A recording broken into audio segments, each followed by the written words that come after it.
আসসালামু আলাইকুম ভিউয়ার্স,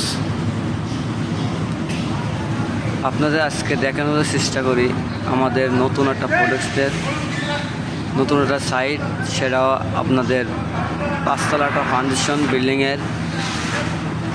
দেখতে পাচ্ছেন আমাদের যে ফ্লোর ঢালাইয়ের কাজ চলে। এই জায়গায় কিন্তু আপনার কলম করে নিন, আগে কলম পরবর্তীতে করা হবে ফ্লোর ঢালাই দেওয়ার পরে। কিন্তু আপনার সবথেকে ভালো হলো কিন্তু ফ্লোর ঢালাই দেওয়ার আগে কলম করে নেওয়া। এই যে কলমটা আগে করে নেন, এটা কিন্তু ভুল হয়েছে। কিন্তু মালিক ওনার পক্ষ থেকেই আগে ফ্লোর ঢালাই দেওয়া হচ্ছে। আমরা নিষেধ করছি, তা উনি আগে ঢালাই দেবে। যাক, আমরাও সেই কারণে দিচ্ছি। ফ্লোর ঢালাই দিয়ে নিলে আমাদের সুবিধা, কিন্তু সুবিধার থেকে মালিকের ক্ষতি, কিন্তু মালিক কিন্তু বুঝে নাই। এই জন্য মালিকের ব্যর্থতা।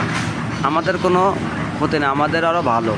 আমরা যদি ফ্লোর ঢালাই আগে দিয়ে নিই, তাহলে সেক্ষেত্রে আমাদের কলম করতে গেলে ফিটিং করতে সুবিধা, ঢালাইগুলো বানাইতে সুবিধা, অথবা টানা টুনা মারতে সুবিধা। তা মালিক বোঝে না, এই কারণে সেটা মালিকের ব্যর্থতা আর আমাদের সুবিধা। এখন আমরা দেখতে পাচ্ছেন আমাদের কিন্তু যে আমাদের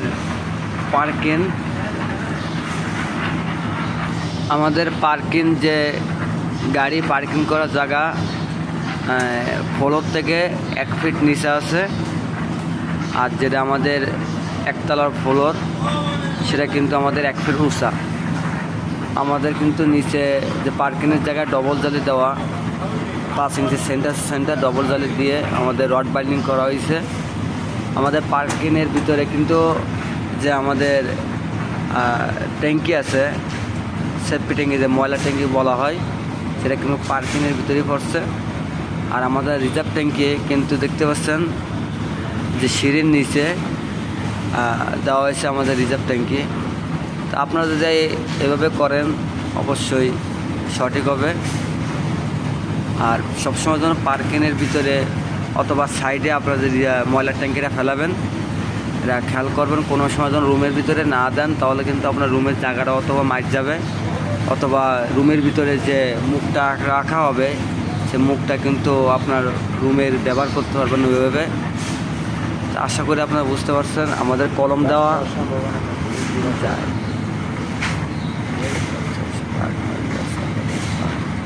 আমাদের 13টা কলম দেওয়া। আমাদের প্রদেশটা হলো 1600 ফুট স্কোয়ার। আপনারা যদি এভাবেও করেন